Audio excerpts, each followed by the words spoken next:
ಎಲ್ಲಿವರೆಗೂ ಬಂದಿದೆ ನಿಮ್ಮ ಆಲೋಚನೆಯ ಪ್ರಜಾಕೀಯ? ಅದು ಆಗ್ತಾನೆ ಇರುತ್ತೆ, ನಿರಂತರವಾಗಿ ಏನೋ ಬದಲಾವಣೆ ಆಗ್ತಿರುತ್ತೆ. ನಿಮ್ಗೆಲ್ಲ ಗೊತ್ತು, ಫಸ್ಟ್ ಒಂದು ಏನ್ ಹೇಳಿ, ಇನ್ನೋಸೆನ್ಸ್ ಅಲ್ಲೇ ಒಂದ್ ರೀತಿ ಒಳ್ಳೇದದ. ಆಕ್ಚುಲಿ ತುಂಬಾ ತಿಳ್ಕೊಳಕ್ ಅವ್ರು ಏನೂ ಮಾಡಕ್ ಹೋಗಲ್ಲ. ಗೊತ್ತಿಲ್ಲದೆ ಏನೋ ಮಾಡ್ಬೇಕು ಅನ್ಕೊಂಡು ಒಂದು ಪಾರ್ಟಿ ಮಾಡಬೇಕು ಅನ್ಕೊಂಡು ಯಾರೋ ಪಾರ್ಟಿ ತಂದು ಕೊಟ್ಟರು. ನೀವೇ ಪ್ರೆಸಿಡೆಂಟ್ ಸರ್ ಅಂದ್ರು. ಎಲ್ಲ ಹೇಳಿದೆ, ನಮ್ಮ ಐಡಿಯಾಲಜಿ ಎಲ್ಲ ಗೊತ್ತಲ್ಲ, ಇದನ್ನೇ ಹಿಡ್ಕೊಂಡು ಹೋಗ್ಬೇಕು ಅಂತ. ಆಮೇಲೆ ಸೂಪರ್ ಸರ್, ನಮ್ಮ ಮನ್ಸಲ್ಲೂ ಅದೇ ಇದ್ದಿದ್ದು ಅಂತ ಎಲ್ಲ ಸ್ಟಾರ್ಟ್ ಮಾಡಿದ್ವಿ. ಎಲ್ಲ 224 ಜನ ನಿಲ್ಸಿದ್ವಿ. ಕೊನೆಗೆ ಇನ್ನೇನು ಇವ್ನು ತಿಂಗಳಿದೆ ಎಲೆಕ್ಷನ್ಗೆ ಅನ್ಬೇಕಾದ್ರೆ ಟಿಕೆಟ್ ನಾವು ಕೊಡೋ ಸರ್, ನೀವಲ್ಲ ಅಂದ್ರು. ನಾನು ಅಷ್ಟೆಲ್ಲ ಇಂಟರ್ವ್ಯೂಗಳೆಲ್ಲ ಮಾಡಿ ಇದು ಮಾಡಿ ಸೆಲೆಕ್ಟ್ ಎಲ್ಲ ಮಾಡಿದ್ದೆ. ಹಂಗೆಲ್ಲ ಆಗಲ್ಲ ಸರ್ ಅಂತ. ನನ್ನ ಪ್ರೆಸಿಡೆಂಟ್ ಅಂದಿದ್ದೀರಾ ನೀವು ಅಂದ್ರೆ, ಆಮೇಲೆ ನೀವು ಪ್ರೆಸಿಡೆಂಟ್ ಯಾರಿಲ್ಲ ಅಂತ ಹೇಳಿಲ್ಲ, ಬಟ್ ಇಲ್ಲಿ ನಮ್ದು ಮೆಜಾರಿಟಿ ಇದೆ ಅಂತ. ಇದು ನನಗೆ ಗೊತ್ತಿರ್ಲಿಲ್ಲ. ಆ ಪಕ್ಷದಲ್ಲೂ ಕೂಡ ಒಂದು ಬೇರೆ ಸಿಸ್ಟಮ್ ಇರುತ್ತೆ, ನನಗೆ ಗೊತ್ತಿರ್ಲಿಲ್ಲ. ಆಮೇಲೆ ಕೇಳಿದೆ, ನಿಮ್ಮಿಂದ ಫಸ್ಟ್ ಇಂದನೂ ಹಿಂಗೆ ಅಲ್ವಾ ಅನ್ಕೊಂಡಿದ್ದು, ನೀವು ಹಂಗೆ ಅಲ್ಲ ಅನ್ಕೊಂಡು, ಇದು ವರ್ಕೌಟ್ ಆಗಲ್ಲ ಅಂದ್ರು. ಆಮೇಲೆ ನಾನೇ ಆ ಪಾರ್ಟಿ ಬಿಟ್ಟು ಹೊರಗೆ ಬಂದೆ, ನಿಮ್ಗೆಲ್ಲ ಗೊತ್ತಿರೋದೆ. ಆಮೇಲೆ ನನ್ನ ಜೊತೆ ಎಲ್ಲ ಹೃದಯ ಬಗದ್ ತೋರಿಸಿದವರೆಲ್ಲ ಕಟ್ ಮಾಡ್ರೆ ಅಲ್ಲೋಗಿ ಎಲೆಕ್ಷನ್ ನಿಂತಿದ್ರು. ಅವಾಗ ಒಂದು ಅನ್ನಿಸ್ತು, ಓಹೋ ಇದು ಬೇರೆ ತರ ಇದೆ ಇದು ಅಂತ. ಅದೇ ಹೇಳಿದೆ again, actually bitterness of people, bitterness of ನಮ್ life should not make me a better person, rather it should make me a better person ಅಂತ. ಸೊ ಓಕೆ, ಎಲ್ಲವೂ ಇರುತ್ತೆ ಆ ಥರ, ಏನೂ ಮಾಡೋಕ್ಕಾಗಲ್ಲ. ಏನು ಹೇಳಿ, ನಾನೇ ಎ ಪಿಕ್ಚರಲ್ಲಿ ಹೇಳಿದ್ನಲ್ಲ, ಏನು ಹೇಳಿ, ಏನೋ ಮನುಷ್ಯ ಅವನು ಪ್ರೀತಿಸಿದಷ್ಟು ಬೇರೆ ಯಾರನ್ನೂ ಪ್ರೀತಿಸಲ್ಲ ಅಂತ. ಅದು ಗೊತ್ತಿಲ್ಲದೆ ಹಂಗೆ ಹೇಳಿದ್ದೆ ಆ ಟೈಮಲ್ಲಿ. ಎಷ್ಟು ಸತ್ಯ ಅದು ಅಂದರೆ, ಎಂಡ್ ಆಫ್ ದಿ ಡೇ ಅದು ಅಷ್ಟೇ, ಅದು ಏನೂ ಮಾಡೋಕ್ಕಾಗಲ್ಲ. ದಟ್ ಈಸ್ ದ ನೇಚರ್ಸ್ ಲಾ. ಅದು ಎಂಡ್ ಆಫ್ ದಿ ಡೇ ನನಗೆ ನಾನೇ ಇಂಪಾರ್ಟೆಂಟ್ ಆಗಿಬಿಡ್ತೀನಿ.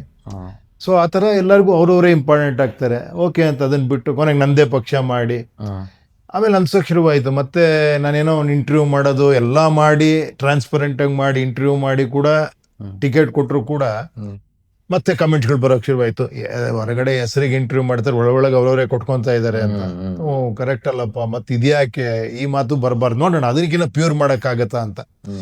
ಅವಾಗ ಅನ್ನಿಸ್ತು, ಓಕೆ ನಾನು ಕೊಡಲ್ಲ ಟಿಕೆಟ್, ಜನಗಳ ಹತ್ರನೇ ಹೋಗಿ ನೀವೇ ಸೈನ್ ತೊಗೊಂಬನ್ನಿ ಅಂತ. ಅದು ಒಂದು ಎಕ್ಸ್ಪೆರಿಮೆಂಟ್ ಆಯಿತು. ಹೋಗಿ ತಂದರು. ಏನಂದರೆ ಒಂದ್ಸತಿ ನನ್ನ ಮುಂದೆನೇ ಒಂದು ಇದಾಯಿತು. ಒಬ್ಬರು ಒಂದು 500 ಸೈನ್ ತಂದಿದ್ರು, ಇನ್ನೊಬ್ರು 400 ಸೈನ್ ತಂದಿದ್ರು. ಓಕೆ ಅಪ್ಪ, ಇವ್ರು 500 ಸೈನ್ ತಂದಿರಲ್ಲ, ಇವ್ರಿಗೆ ಕೊಡೋಣ ಅಂದರೆ, ಸರ್ ಅದರಲ್ಲಿ 150 ಸೈನು ಸುಮ್ಮನೆ ಅವರವರೇ ಮಾಡ್ಕೊಂಡ್ರ ಸರ್, ನನಗೆ ಗೊತ್ತು ಸರ್ ಅಂತ. ಕರೆಕ್ಟಪ್ಪ, ಎಲ್ಲ ಓಪನ್ ಆಗಿ ಇಟ್ಟಿದ್ದೀವಲ್ಲ, ಫಸ್ಟೇ ನೀವು ಕೇಳ್ಬೋದಾಗಿತ್ತಲ್ಲ, ಇಲ್ಲಿ ಬಂದ್ಬಿಟ್ಟು ಯಾಕೆ ಇದು ಮಾಡ್ತಿದ್ದೀರಾ ಅಂತ. ಇಬ್ಬರು ಒಂದೇ ಏರಿಯಲ್ಲಿ ನಿಂತಿದ್ದಾರೆ, ಅವ್ರು ತಪ್ಪು ಮಾಡ್ತೀರ ಅಂತ ಗೊತ್ತಿದ್ರು ಅವ್ರು ಮಾತಾಡಿಲ್ಲ. ಇಲ್ಲಿ ಬಂದ್ಬಿಟ್ಟು ಹಿಂಗಂದ್ರು, ಇದು ಸರಿ ಹೋಗಲ್ಲ ಅಂದ್ಬಿಟ್ಟು ಆಮೇಲೆ ನಾನು ಅದನ್ನು ಸ್ಟಾಪ್ ಮಾಡಿ, ಅದನ್ನು ಕೊನೆಗೆ ಅದು ಏನೋ ಯೋಚನೆ ಮಾಡಿ ಒಂದು ನಾನು ಯಾಕೆ ಒಂದು ಆ್ಯಪಲ್ಲೇನೆ ಒಂದು ಯಾಕೆ ಇದು ಮಾಡಬಾರ್ದು, ಒಂದು ವೆಬ್ಸೈಟ್ ಆ್ಯಪಲ್ಲಿ ಅಂದ್ಬಿಟ್ಟು ಒಂದು ಆ್ಯಪೇ ಮಾಡಿ, ಅಲ್ಲಿ ವೋಟರ್ಸು ಆಸ್ಪಿರೆಂಟ್ಸು ಕನೆಕ್ಟ್ ಆಗೋ ಥರ ಒಂದು ಮೊನ್ನೆ ಮಾಡಿ ಅನೌನ್ಸ್ ಮಾಡಿದ್ದದು. ಅಲ್ಲಿ ಅಂದರೆ ವೋಟರ್ಸ್ ಬಂದು ಜಾಯಿನ್ ಆಗ್ಬೋದು. ಪ್ರಜಾಕೀಯ ಅಂತಲೇ ಇದೆ, ಮತ್ತು .org+.in.org ಎರಡು ನಮ್ಮದೇ ಅದು. ಅಲ್ಲಿ ವೋಟರ್ಸ್ ಬರ್ಬೋದು, ಪ್ಲಸ್ ಆಸ್ಪಿರೆಂಟ್ಸು ಬರ್ಬೋದು. ಅಲ್ಲಿ ಏರಿಯಾ ವೈಸು ಹಾಕಿದ್ದೀವಿ. ಒಂದು ವೋಟರ್ ಬರ್ತಿದ್ದಂಗೆ ನನ್ನ ಕ್ಷೇತ್ರ ಯಾವುದು, ನನ್ನ ವಿಲೇಜ್ ಯಾವುದು, ನನ್ನ ಗ್ರಾಮ ಪಂಚಾಯತ್ ಯಾವುದು ಎಲ್ಲ ಸೆಲೆಕ್ಟ್ ಮಾಡೋ ಥರ ಡ್ರಾಪ್ ಡೌನ್ ಸಿಸ್ಟಮ್ ಎಲ್ಲ ಕೊಟ್ಟಿದ್ದೀವಿ. ಸೊ ಅಲ್ಲ ಅವ್ನು ಸೆಲೆಕ್ಟ್ ಮಾಡ್ಕೊಂಡ್ರೆ ಅವನ ಕ್ಷೇತ್ರನ, ಅವನಿವಾಗ ವಿಲೇಜ್ ಪಂಚಾಯತ್ ಅಂದರೆ ಇದಕ್ಕೆ ಹೋಗ್ತಾನೆ, MLA ಅಂದರೆ ಆ ಕ್ಷೇತ್ರಕ್ಕೆ ಹೋಗ್ತಾನೆ. ಆ ಕ್ಷೇತ್ರದಲ್ಲಿ ಯಾರು ನಿಂತಿಯಾರ ಅಂತ ನೋಡ್ಬೋದು. ಯಾರು ನಿಂತಿಲ್ಲ ಅಂದರೆ ಅವರೇ ಪಾರ್ಟಿಸಿಪೇಟ್ ಮಾಡ್ಬೋದು. ಯಾರು ನಿಂತಿದ್ರೆ ಅವರು ಕನೆಕ್ಟ್ ಆಗ್ಬೋದು. So voters can interview that person. ನೀನೇನಪ್ಪ ಹಿಂಗೆ ಮಾಡ್ತೀಯಾ, SOP ನೋಡಿದ್ಯಾ, SOPನೂ ಕೊಟ್ಟಿದ್ದೀವಿ ಅದರಲ್ಲಿ, ಇದೇ ಥರ ಕೆಲಸ ಮಾಡ್ತೀಯಾ ನೀನು ಅಂತ. ಪರ್ಸ್ನಲ್ ಆಗಿ ಮೀಟ್ ಮಾಡಬಹುದು, ಎಲ್ಲವನ್ನೂ ಕೊಟ್ಟಿದ್ದೀವಿ ಅದರಲ್ಲಿ. ಅಂದರೆ ಪರ್ಸ್ನಲ್ ಆಗಿ ಮೀಟಿಂಗ್ ಅಂತ ಅವ್ನು ಹಾಕಿದ್ರೆ ಈ ಟೈಮಿಂದ ಈ ಟೈಮ್ ಒಳಗೆ ನಾನು ಈ ಪರ್ಸ್ನಲ್ ಆಗಿ ಮೀಟಿಂಗ್ ಸಿಗ್ತೀನಿ ನಿಮಗೆ. ಫಾರ್ ಎಕ್ಸಾಂಪಲ್ ಕಾಪಿ ವಿಡಿಯೋನೋ ಎಲ್ಲ ಸಿಗ್ತೀನಿ. ಅದಕ್ಕೆ ಇವನ್ GPS ಹಾಕಿ, GPS ಹೊಡೆದ್ರೆ ಅಲ್ಲಿಗೆ ಹೋಗ್ಬಿಟ್ಟು ಅವನ್ನ ತಲುಪಿಸ್ಬೇಕು. ಆ ಥರ ಎಲ್ಲ ಮಾಡಿದ್ದೀವಿ ಅದನ್ನು. ಅಂದರೆ ಯು ಕ್ಯಾನ್ ಕನೆಕ್ಟ್ ವಿತ್ ಇದು, ಡೈರೆಕ್ಟಾಗಿ ಮೀಟ್ ಮಾಡ್ಬೋದು.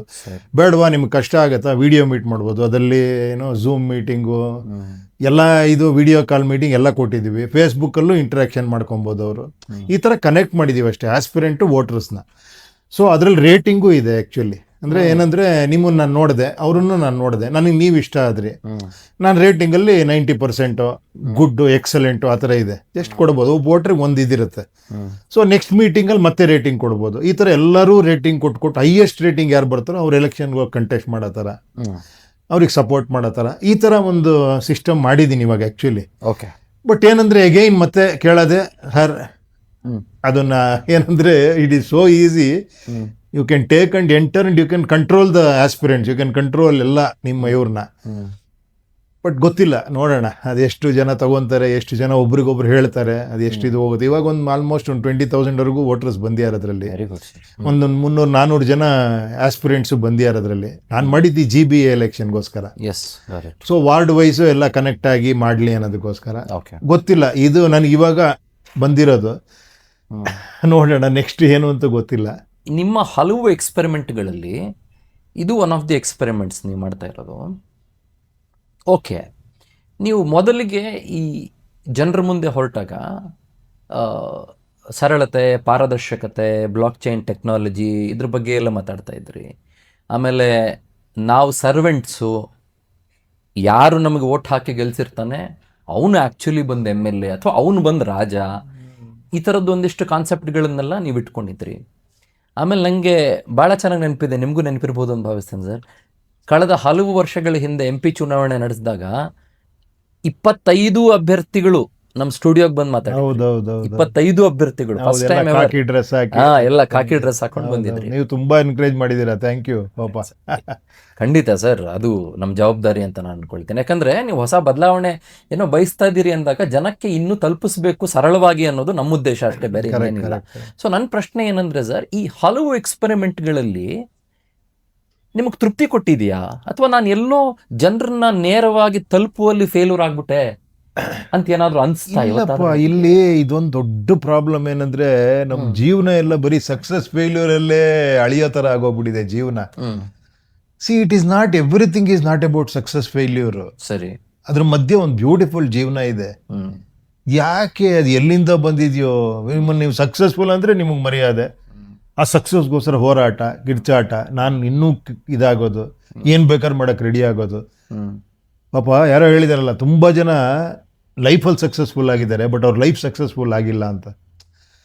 ಸಿ, ಆ ಥರ ಆಗೋಗ್ಬಿಟ್ಟಿದೆ ಇವಾಗ. What is success and failure is so important. What you want you have to do that. Actually success is ನಿಮ್ ಇಂಟರ್ನಲ್. ಅದು ನೀವು ಖುಷಿ ಕೊಡೋ ವಿಷಯ ಮಾಡಿದ್ರೆ ನೀವು ಸಕ್ಸಸ್ಫುಲ್ ಅಷ್ಟೇ. ಇದು ಹೆಂಗಾಗ್ಬಿಟ್ಟಿದೆ ಅಂದ್ರೆ, ಆಮೇಲೆ ಎಲ್ಲರಿಗಿಂತ ಹೆಚ್ಚಾಗಿ ಅವ್ರ ಸಕ್ಸಸ್ಗಿನ್ನ ಬೇರೆಯವ್ರ ಸಕ್ಸಸ್ ಬಹಳ ಮುಖ್ಯ ಆಗ್ಬಿಟ್ಟಿದೆ ಇವಾಗ. ನೀವು ಸಕ್ಸಸ್ಫುಲ್ ನಿಮ್ ಬಗ್ಗೆ ಬರೆದ್ರೆ ನಾನು ದೊಡ್ಡ ಸಕ್ಸಸ್ಫುಲ್ ಅನ್ನೋ ತರ ಹೇಳಿದ್ದು. What about you? ನಿನಗೇನು ಇಷ್ಟ ನೀನ್ ಮಾಡಪ್ಪ, ನಿನ್ ಟೈಮ್ ನೀವು ಯೂಸ್ ಮಾಡ್ಕೋ. ಸಾವಿರಾರು ವಿಷಯಗಳಿದೆ ನೋಡೋದಕ್ಕೆ, ಕಲಿಯೋದಕ್ಕೆ, ಇದು ಮಾಡೋದಕ್ಕೆ. ಅದು ಬಿಟ್ಬಿಟ್ಟು we are always behind followers. ಯಾವ ಲೆವೆಲ್ಗೆ ಆಗ್ಬಿಟ್ಟಿದೀವಿ ಅಂದ್ರೆ ನಾವು, ನಮಗೆ ಫಾಲೋ ಮಾಡೋದು ಒಂದು easy. We don't want to take responsibility. ಬೇಡ ಬಿಡಿ, ರೆಸ್ಪಾನ್ಸಿಬಿಲಿಟಿ ತಗೊಳ್ಳಿಲ್ವಾ, ಅಟ್ಲೀಸ್ಟ್ ಹ್ಯಾಪಿಯಾಗಿ ಇದ್ಬಿಡಪ್ಪ, ಅಟ್ಲೀಸ್ಟ್ ಪೀಸ್ಫುಲ್ ಆಗಾರ ಇರು. ಅದೂ ಇಲ್ಲ ಸರ್. ಒಂದಿನ ಆಗ್ಬೇಕು ಸರ್, ನಾನು ತೋರಿಸ್ಬೇಕು ಸರ್ ಜಗತ್ಗೆ. ಏನ್ ತೋರಿಸ್ತೀಯಪ್ಪ, ಎಲ್ಲಾರ್ಗು ದೇವ್ರು ಕೊಟ್ಟಿರೋದು 2 ಕಣ್ಣು, 1 ಮೂಗು, 1 ಬಾಯಿ, 2 ಕೈ, ಇಷ್ಟೇ. ಒಬ್ಬ 5 ಅಡಿ ಇರ್ಬೋದು, ಒಬ್ಬ 6 ಅಡಿ ಇರ್ಬೋದು. ಪ್ರಜೆಗಳಿಂದ ಪ್ರಜಾಕೀಯ, ಪ್ರಜೆಗಳಿಗಾಗಿ ಪ್ರಜಾಕೀಯ, ಪ್ರಜೆಗಳಿಗೋಸ್ಕರ ಪ್ರಜಾಕೀಯ, ಮಟ್ಟ ಹಾಕಲು ರಾಜಕೀಯ.